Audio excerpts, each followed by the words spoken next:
I think now, though, we need to move into the space of the person who is going to share with us part of the success story. And Arthur, would you join with me? I think it's time that we welcome Christine to the stage. Over to you to let us know how we're going to be able to learn from Christine in this next session. Thanks, everyone. I look forward to seeing you after this. Thank you, Fee. What a great way to start, Fee. You said it all. I'm so excited for this session. We got a little glimpse of Christine Ewin last May. We got a little glimpse, and we're really, really happy to have Christine Ewin speak with us this morning again to address the Black Salt 2025 conference. So it is my absolute pleasure to introduce Christine Ewin, Managing Director for my agent team, beg your pardon. The 2022 REI National Award winner for Best Small Real Estate Agency. Christine's journey in real estate began in 2001 with absolutely no prior experience. Yet she quickly rose to prominence, winning the International Best New Talent Award in her first year. Known for her authenticity and connection with people, Christine is a celebrated industry leader. She's a keynote speaker and a former #1 salesperson for a national franchise. Amazing. Her company, My Agent, reflects her values: honesty, compassion, and a people-first approach. A crowd favourite at Black Salt 2024. We are so happy to have her back, speaking her absolute truth. If I can do it, so can you. Please join me in welcoming Christine Ewin.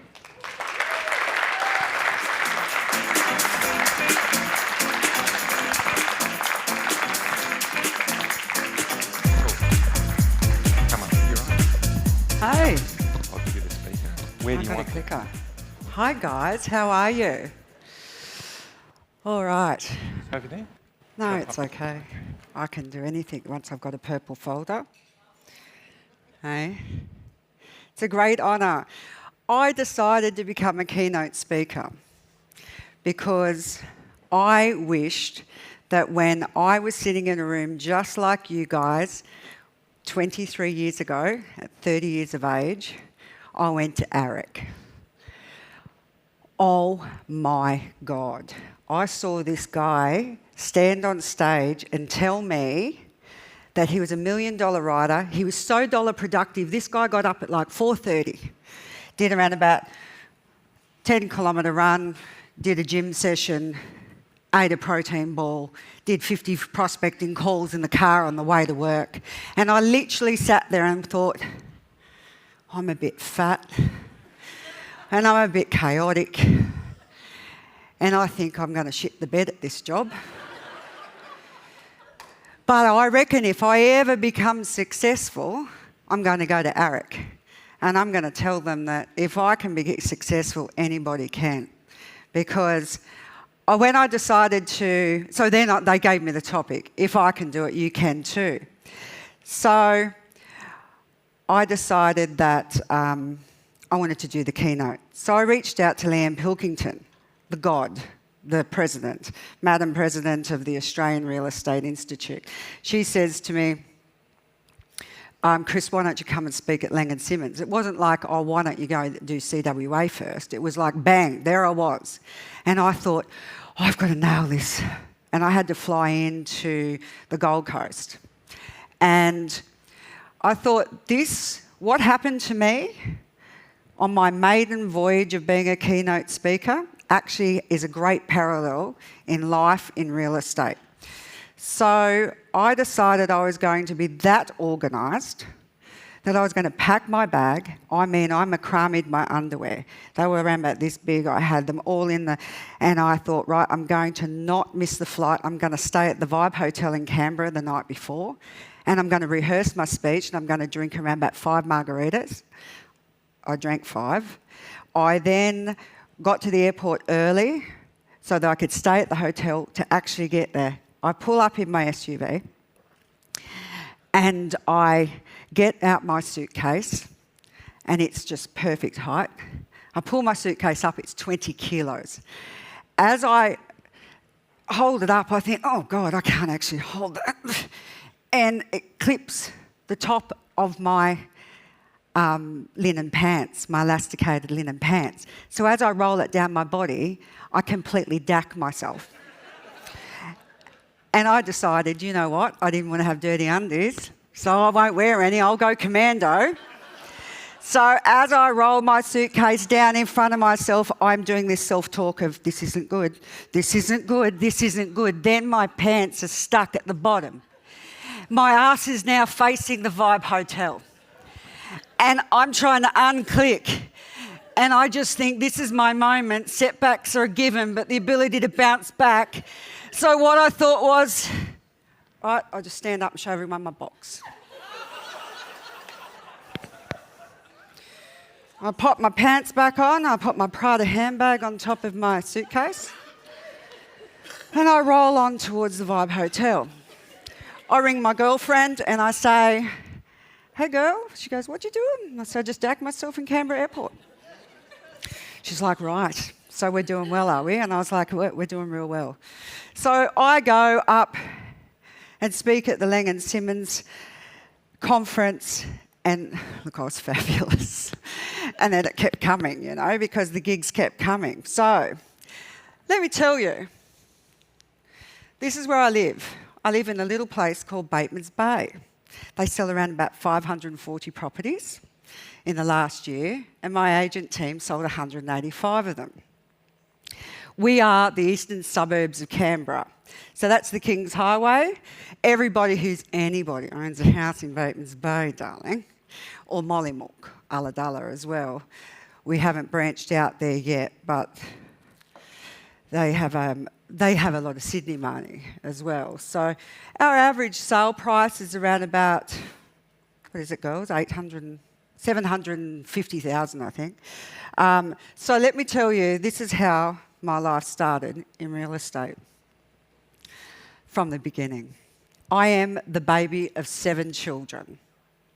I am from blue-collar country stock. I met my first boyfriend when I was 15, and I got engaged to him when I was 18. I got married when I was 19. I had my first son when I was 20 and my second son when I was 21. And then essentially I was broke because I was rearing 2 little kids. We were renting a house. I'd never been to an open for inspection. I never thought I was ever going to get out of the rental cycle. And I got a job to go into real estate. I didn't really like real estate agents. I mean, they collected my rent and inspected my house, but I didn't really know much about the industry at all.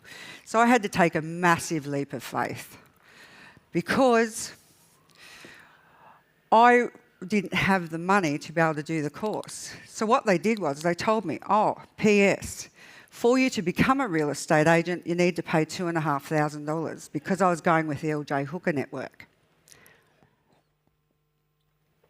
So they said, you'll get assigned a coach for your first year in the industry, an accountability coach, and you'll go and do a course called Future Champions. But it's going to cost $2,500. I'd never borrowed money in my life.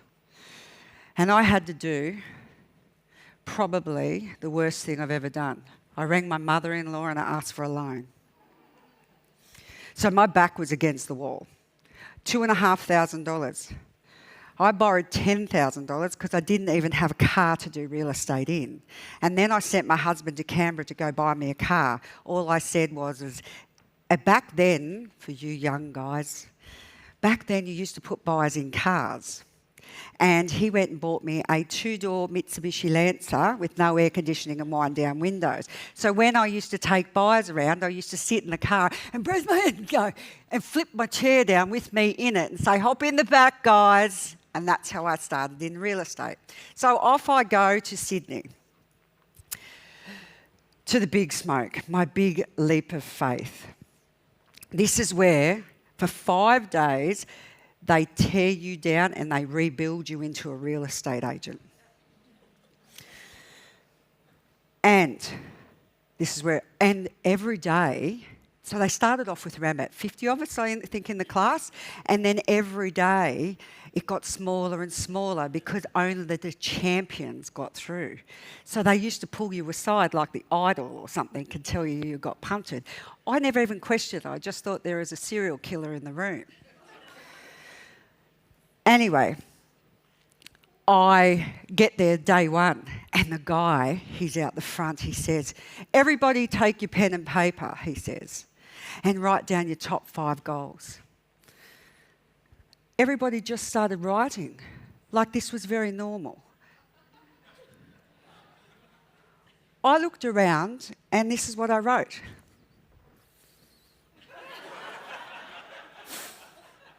Fuck. I sat and I looked and I thought, I haven't ever done a goal and I don't know why I'm here, and I've got to do this in the next 12 months. So then he said, and when you're finished, I'm going to ask you to come up and share. And I was like, fuck. So the first girl gets up and she says, I'd like to, they didn't call me first, thank God. I'd like to be a top salesperson in my office. And I was like, I'd like to do that too, so I wrote that down. Next person says, I'd like to be a member of the Captain's Club. I was like, I have no freaking idea what that is. But everyone started nodding and going, yes. And I was like, right, I'll be that as well. And then they said, one guy says, I'd like to earn $100,000 a year. This was in 2001, I was earning 30. I was like, so would we all, mate. I'll write that down. Then I got the gist of what was going on. And I thought, I'm not going to see these clowns ever again. So I'm just going to get up there and I'm going to say I'm going to own a house. I'm going to put a deposit on a home. I've got no money, but hell, no. And then I thought, you know what, fuck it. I'll have a BMW as well. So I wrote that down. They said, all right, you want to get up here and share it. And I was like, oh yeah, I do. What they didn't tell me is they flew my boss in. So on the Friday, he had to sit there and I had to do a full mission statement and say this is what I was going to achieve. And I was like, fuck. So then I realised that real estate agents are all very weird, because then I get to my office on the first day and there's a photo, blue tacked, BMW, sitting next to my, like, poof, there's a BMW sitting there, and they're starting to talk about what house I'm going to buy. I'm like, dude, that was a goal. I didn't know I had to do these things. So out of the box I come, and I become a member of the multi-million-dollar chapter, which is the top 5%. I became the top agent in my office. I earned $100,000. I put a deposit, I paid my mother-in-law back on my second commission cheque. My third commission cheque, I put a deposit on a house. It was a ship box and it cost $107,000. And it had 3 bedrooms. No, not really. The last 2 bedrooms, really, I put my kids in cupboards. They were the smallest bedrooms you've ever seen. And on my last day, on my 12-month anniversary, I picked up the keys to my BMW. Don't get excited. It was 10 years old and it was mauve. But I looked out from my kitchen window. I didn't even have a garage. And there's my mauve BMW, and I thought, pinch me, I've made it. So, this is the results.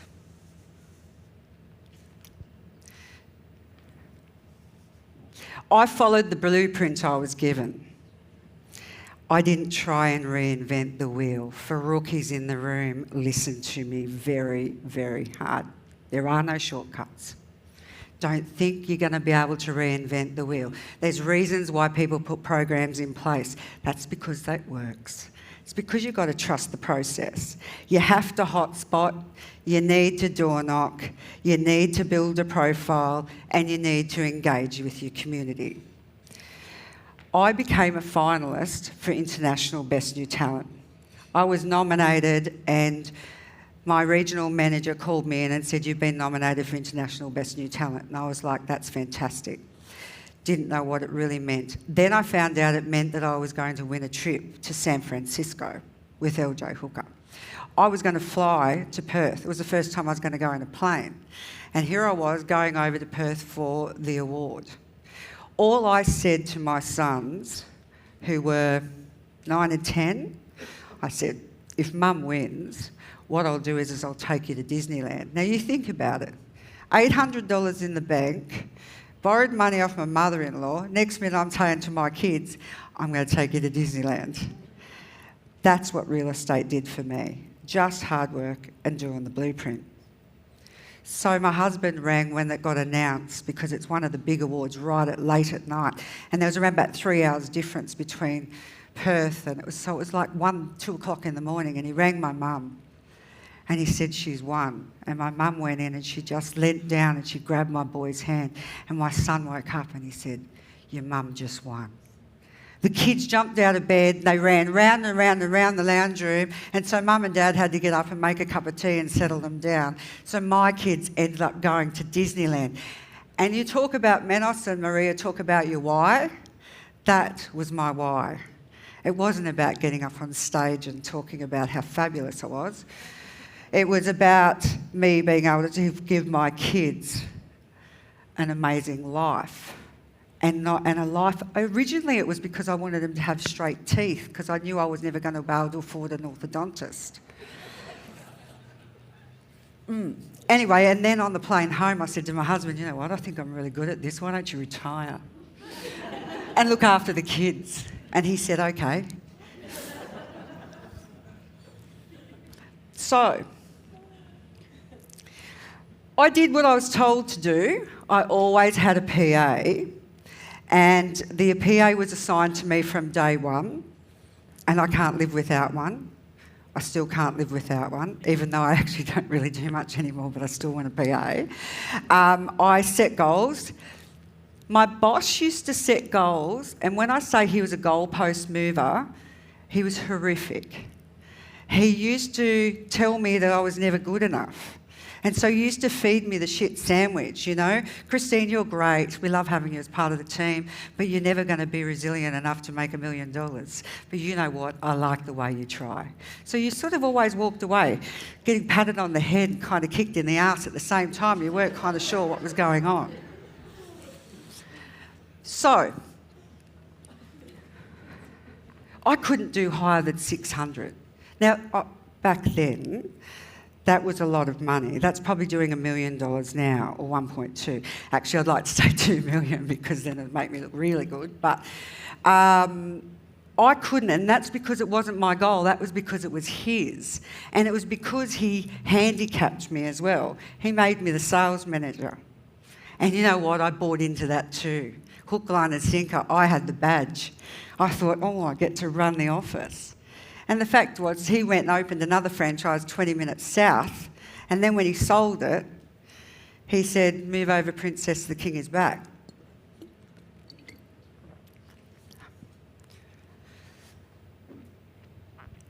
I learnt to work in all markets. I learnt to be resilient. It was a baptism of fire that I started in 2001. Where I really thought that real estate agents pulled up on the front lawn looking like rock stars. And there was 1,000 people out the front all wanting to give me offers. It was the most amazing thing. And then I went through the slide where every conversation you have is telling your owner that the house is not worth what you said it was. And then I went through the balanced market, which I love. I stayed with LJ Hooker for 2003 to 2008, and I became a lifetime member of the multi-million-dollar chapter. I was 56th in the network, and I became the sales manager of Bateman's Bay. So when the boss came back and said, move over, Princess, the king is back, the princess moved down the road to Rain and Horn. I was to stay there for a period of 10 years. Kate Quinlivan, who's sitting here with me, she used to work with me at Rain and Horn. She would call this my arsehole era. I was as dollar productive as you could be. I was laser focused. I had an ideal day, an ideal week. And at 3 p.m. Friday, I used to swing around my chair and say, hey guys, what's going on? And they'd all look at me like, what? Because I would not talk to anybody. Pretty much if I was away from my family, I was making money. I was on the phone. I never got involved in what you ate for dinner last night. I never got involved in the water cooler conversations. I never got involved in the office politics. I was there to make money because I had some big goals that I wanted to achieve. And I became the #1 salesperson for Rain and Horn Network in, 2009. And then I was the top 10 in Australia for 10 consecutive years. I grew his business and I trained his staff. I built a team. I became his $1 million agent, and I was impressive. And I always went above and beyond. And I thought outside the square, and I've always been a people pleaser. So thinking outside the square, doing things, going that extra mile, being the agent that everybody wants, an attraction agent. I'll explain. I went to an open for inspection. My owners were school teachers, and they had gone on holidays for 2 weeks. And you know when the house is just Fort Knox. So I got there early. I unlocked that place. I ended up walking through deadbolt to the laundry, out to the back door, make it easy for buyers to be able to transition through the house. I see a bird cage open, door open. I see a cockatiel on the outside of the window, hanging onto the gauze. I go, so I go out the back. I can't quite reach the cockatiel. I decide I'm going to prise off the gauze. I get the gauze off. I grab the bird. The bird doesn't like it. It's screaming. I'm bleeding. It's biting the shit out of me. I stuff that thing in the cage. I give it some water. I give it some seed. I put it down. Blah, blah, blah. I do the open for inspection. I lock the house up. I say goodbye to the bird. I walk down hello, Mr. Vendor. Just wanted to let you know, 4 parties through today. 2 of them didn't really like the backyard, didn't like this and didn't like that, but 2 of them are kind of interested, and I'll organise to give them a call on Monday. Got to let you know your bird got out of its cage. I caught it and put it back in. They said, Christine, our budgie died 6 weeks ago.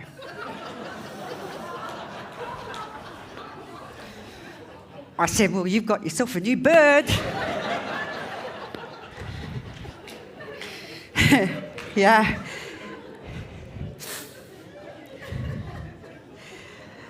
Now, in every great script, there's always a complication. Meet my beautiful parents. This is Leo and Ewin, my support, my cheer squad, and part of my everyday. They live just down the road from my office, so I used to always duck in there for a wee. They attended my auctions every Saturday. He's in the room. My dad was diagnosed with prostate cancer, and he fought the longest fight, and eventually he was to succumb to it. I was his death advocate, and when he was ready to throw the towel in, I was by his side, and he said that he was leaving my mum in good hands. My little mum, 4'11", always dressed in pink. I just didn't think that she could live without him after being together for 60 years. She had lapses of memory. I remember the day my girlfriend, I was pouring a glass of wine, and she said, Chris, how's your mum? I said, she's wearing 18 necklaces and around about 9 bracelets. I think she's turning into Mr. T. She said, love, your mum's got dementia. I said, I don't have time for my mum to have dementia. I just lost my dad to cancer. The dementia diagnosis came. And she stayed at my place 4 nights a week. And on a Friday afternoon, I would go and pick her up from work, and then she'd stay with me Friday night, and then I'd pack us our lunch, and she would come with me on a Saturday and do my open for inspections. She'd stay in the car and read magazines. Sometimes I'd get her out and take her to the loo. And it was always fun, because she'd say, oh, Bub, do you think you're going to sell that house? It's a lovely house. I'd say, Mum, I reckon I've nailed it. And that I'm going to sell that house. And the next week she'd turn up, she'd say, oh, Bub, that's a lovely house. She never knew what I was selling and what I wasn't selling. But she was adorable, and eventually, you know, the parts of the brain that rust, she ended up having a fall. She hit the coffee table, and I went to Bega with her, and the doctors said that they were only going to operate for palliative care reasons, and it was time for me to take my mum home and let her go. So I called the family, there's only a couple of ways to get to the Clyde, down the Clyde Mountain, the King's Highway, or the Brown Mountain. And my family were all coming from the country. A nurse comes in and she says that the Clyde Mountain was closed. There'd been a suspected fatality, that there'd been a head-on the King's Highway, so my family were going to be diverted. I'm sitting there, everyone's worried that they're going to miss the event, and I am holding my mum's hand. She's unconscious at this stage. And my phone starts ringing on the floor. I see it vibrating, and I actually had a message on it saying that just a phone, rain and horn, that I wasn't going to be answering my messages. I binged and I thought, I picked up my phone and I listened, and it said, "My name's Joel Royal. I'm on the King's Highway. I've come across a head-on. It's your son." And in that moment, I thought, I'm going to lose my mum and my son on the same day. So I had to make a decision on whether I went to my son, who was being taken to ICU in Canberra, or whether I was going to stay with my mum. I stayed with my mum, and on the 23rd of May 2015 at 10:20, I said goodbye to her.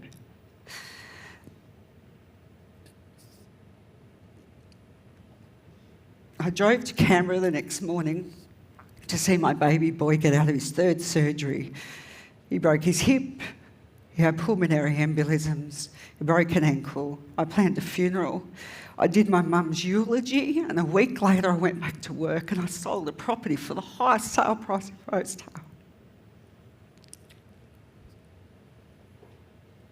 It was easier to be Christine Ewin, the real estate agent, than it was to be Leo and Yvonne's daughter. And you know what? We all do this as real estate agents. I bargained that I'd be right after I just finished this auction campaign. I'm going to be okay once summer comes. I'm going to be okay. I just need a holiday. So I scheduled the obligatory sun lounge.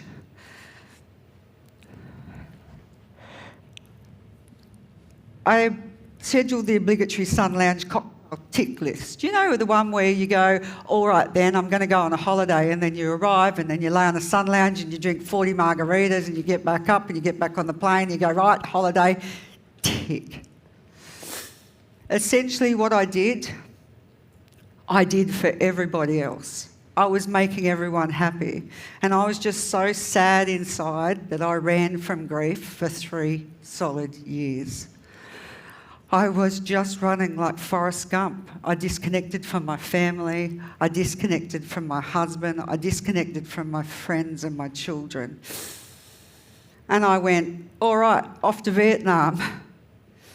And I got sick in Cambodia, and I coughed my way around Asia, and I finally left my husband in Singapore and said I was divorcing him. And I flew back to Australia and I put a blanket over my head for 3 days and blocked all phone calls and hoped to die. It was my face down in the arena moment. My Rome fell. And I didn't know whether I was going to get back on my feet, and I didn't know whether I was going to be able to do real estate. Oh, thanks. I'm sniffing my way through black salt now. So I walked through the doors of my work gingerly. 3 years before, my boss had left his wife and hooked up with a 23-year-old and started bringing her into the boardroom, so you can say that things had changed. So I quit my job 6 days after I returned from holidays. Some people go to Mecca. I went to Townsville in a camper trailer with my dog, and I said sorry to my husband. And I cried on 1,000 beaches, and I drank a distillery worth of gin. And I just didn't know what I was going to do next. So when you guys said take a year off, I was like, oh yeah, I did that. I got real fat too. Man, and could I drink. I drank, and living in a camper trailer makes your life real small, and I realised that I can live out of a plastic tub. I spent 9 months travelling, and then I tried my hand at coaching, and I even unpacked a business as a general manager. And I unpacked that and went, yeah, nah. And I had a meagre inheritance that I'd sat on for 4 years, and I wanted it to be a legacy to my parents. So my mum's favourite colour was pink. So I decided I'd open an agency, and my sold signs were pink love hearts, so that every time I sold a home, I was sending love to my mum and dad. And that was going to be their legacy. And I also knew, selfishly, I was never going to fail. I was never going to fail them. So I came up with the idea, because I didn't know what I was doing. I went to Facebook and I said, can you guys help me? I need to actually work out what font I want for the agency. I called it my agent, Christine Ewin, so that people knew where I went. After 20 years in a local area, it's a bit dumb not to put my name on the door, but I didn't want to leave it there forever. So what I did was I registered it as my agent team. I thought I'd keep it small and keep it simple, and I got people to vote on my branding, from my font through to my artwork. Social media became the jury of what people wanted and expected. And after 6 months, I had the biggest grand opening, and after 6 months, the Black Summer fires came. Took all our Christmas business, took all our trades, people fled, the whole place was decimated, 300 homes lost. Then we lost our Easter trade to COVID, and I thought, good time to go into business, Christine. So we wanted to focus on a project. I wanted the girls to do something for the community, and so we chose International Women's Day. It suited my brand. So 2021 right through, we started as a luncheon. We have now had Taryn Brumfitt, last year Yana Pittman, and next year it's going to be Yelena Docking. My business heavily subsidises this. This is one thing I can say to you as a business owner, get an event. So, everyone loves stats. Manos, you'll love the stats. So for people thinking about going into business, these are net figures. So the first year I did $1 million. Year 2, 2 million. This doesn't include my rent roll. Year 3, 3.2 million. We grew our rent roll from 0 to 180 properties and 90 holiday managements. We won Small Residential Agency of the Year, New South Wales. We then came to Melbourne and we won it for Australia. In Australia, not for Australia. Well, I drank for Australia that night. So much so they had to post the award because we lost it. We actually did, true story. Everyone got on the plane and went, fuck, who's got the award? I don't know. So after 3 years, I took my name off the door, and my agent, Christine Ewin, was now advertised as the registered company name as my agent team, and we celebrated by buying our own commercial residence, and we did a fabulous bougie fit out, and this is the team that I have today. Look how hot they are. Big spunks, 15 of them. Now, this is how our year has panned out against our competitors, and this is our 5th year in business. There's our market share. And Ray White, can I say, Ray White have got 4 offices. And they work from a huge geographical region, and then they put it all together so that they make themselves look better than they are. Just saying that. That may be a little bitchy, but...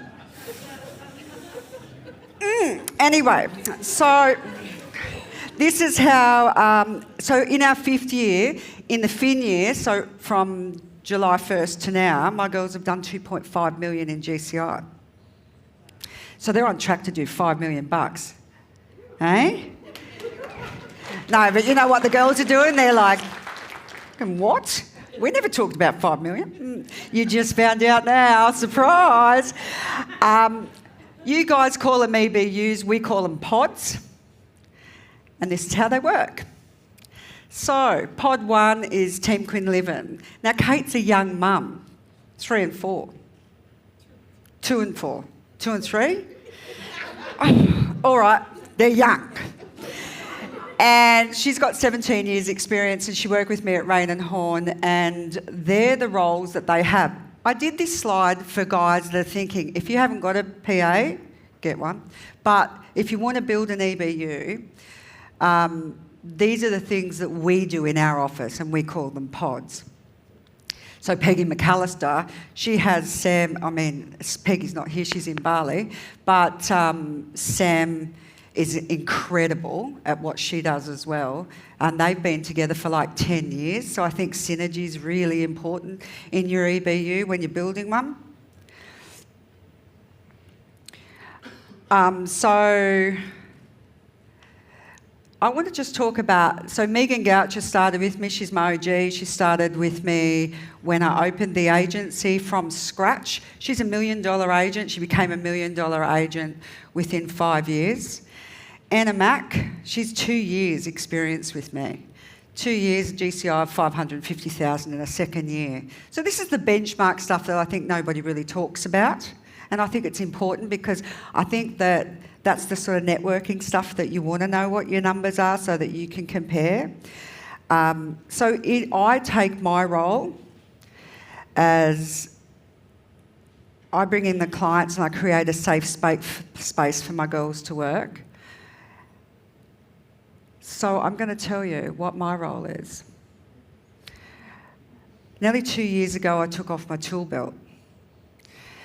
So I thought it was really important that I wasn't captain coach. So I want to tell you about how I run my pods. So I've got 4 pods. I've got 4 unbelievable agents. So why would I have to compete with them?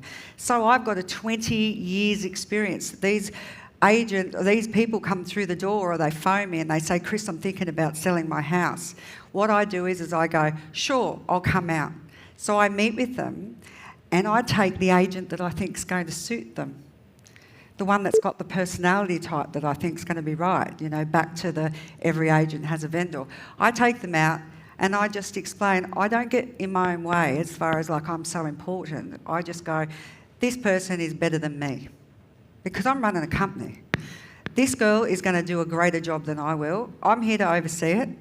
I don't need to. And I go out, win the business, sign them up, and I charge my girls 20%. Just like a referral fee. But if you want me to do a phone call on a Monday with them, do price reduction meetings, auction pricing or any of that, then you'll pay me 30% if you want me to be involved in the vendor management. So they get to choose. Otherwise, all phone calls come in, they get rotated through the office. But my clients, and I choose who they go to. So I do scripts and dialogues. I'm a tribunal warrior and I have a revolving door with a lounge that the girls lay on because I am their therapist. And so here are my tips to recap my life in real estate. 0 to 5 years, I could not fail because I was flying trapeze without a safety net. Now I heard that term, I don't know whether it was Joel Hood, but somebody said, burn the bridge. Burn the bridge, I blew the bridge up. There was no way I was ever going to be able to come back. After borrowing $10,000 and I was on 30 grand a year, there was no way I was ever going to be able to pay that back. I had no option but to succeed. Don't have a crack at real estate. Make it your career. The amount of times that people say, oh yeah, I thought about being a real estate agent. And I always think, yeah, I thought about being Elle Macpherson too. That shits me. Build the business you want, not the one you have. So if you don't hire a PA because you're sitting around the water cooler talking about how shit your life is, stop it. Get yourself a PA, get yourself another mouth to feed so you have to be accountable, and then you'll do the numbers. Stop finding excuses. It's the greatest killer of momentum. And this is the time to back yourself. Be laser focused. 5 to 10 years for the other guys in the Rightio, you're feeling yourselves. Ego is your enemy. This is where you start making some traction in real estate. This is where you create a reputation. And this is when you become a wanker. You believe your own propaganda. You buy a car that you can't afford. You buy a house to impress people. You go and get yourself a little investment property at the Gold Coast for your Instagram.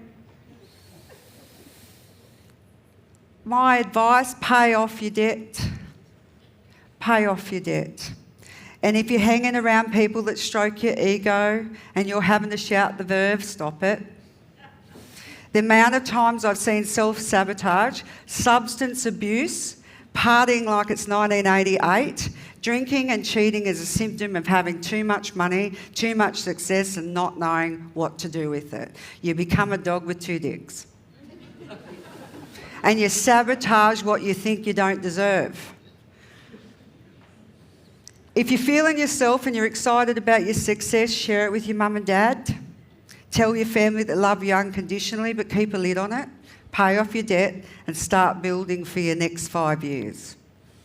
If you want to own a business, open an agency, don't own a bigger EBU. That's the biggest thing I see people make mistakes with. Do not just hire staff and then not feed them and just have them as your legs. If you're looking for an expensive billboard, buy one, don't open an office and put your name and your face out there and have everybody fail around you. The best piece of advice I can give you is you go from being at the top of the pyramid to the bottom. You go from being top dog to shit kicker. You clean up messes, you worry about them and you worry about the business. You're the one that has to be brave and you're the one that's going to be lonely as a business owner. And your name's not going to be in lights. You now are the unsung hero. And it's the way it should work because no one's going to love your business like you do. And if you feel entitled and that your staff should appreciate you paying their wage and showing up and they get to have a job, you should feel appreciative that they show up and buy into your company every day. In closing, real estate is a roller coaster, and I think everybody's put this analogy up there. I bought my ticket for a ride when I couldn't afford it. And I held on for dear life with white knuckles, and I rode the dizzy heights and the stomach-sinking lows, and because I needed to get the money's worth out of my ticket. And I stayed on because of ego, and I stayed on because I got used to the pace, and I stayed on because sometimes I wasn't brave enough to get off. And somehow I got addicted to the adrenaline. But a few years ago, I spent some time off on the platform and I said I was never going to get back on. But I bought another ticket and now I jump on and off as I like. My adrenaline comes from watching the girls on the carriages before me, full of hot dogs and fairy floss with their hands in the air whizzing past me. And I'm just holding their mobile phones and their handbags.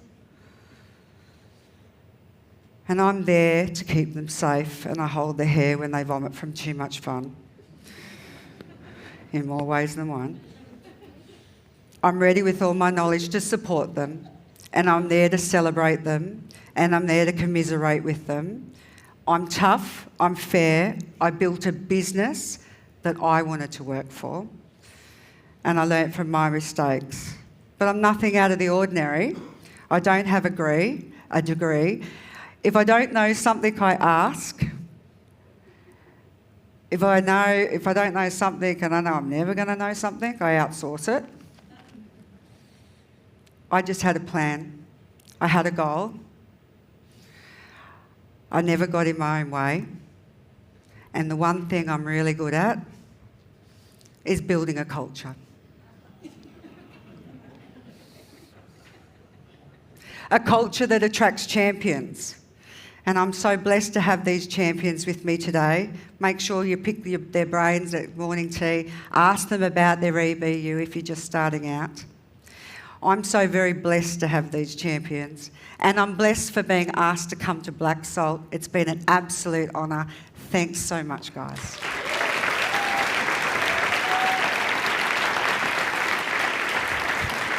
Oh, wow. Christine. What an absolutely sensational session for our second session of the day. I think that deserves another round of applause.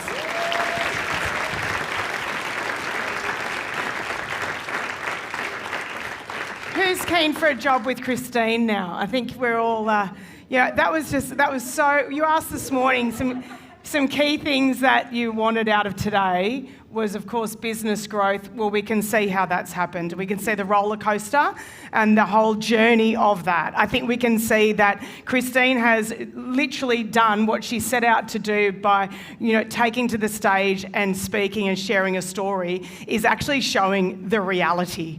One of the beautiful things for me of watching Christine, and I've watched hundreds, if not thousands of presenters over the last 22 years, is many of them, they come on the stage, but I know what happens in their office. And those two things can be very different. We're seeing her team here today. We saw the authenticity with which she spoke, and I can tell you that what you saw from Christine today, we saw the rawness of it, and we saw the reality of what hard work, what it takes to be in real estate. We saw passion, we saw a goal, we saw an unrelenting why. I know if I borrowed something from my mother-in-law, let me tell you, my father-in-law, if it's the whippersnipper, you want to get that thing back pronto, let alone 10 grand, many, many, many years ago. So I've written down so many notes. I hope, has everybody been putting things down on their post-its? Let's get some post-its up as we're walking out today so that we can share those. For me, I've taken away from you, Christine, for my own business even today, is what is your role? What is it that's your job? If you weren't there tomorrow, what needs to get replaced? And I'm going to send us all out to the break. Take a moment, write a note for Christine, write a note for Manos and Maria about how you felt about their presentation, a networking moment for a friend. I'm going to see you all back in here at 11 o'clock. I cannot wait to see what the rest of the day entails. Thanks, everybody.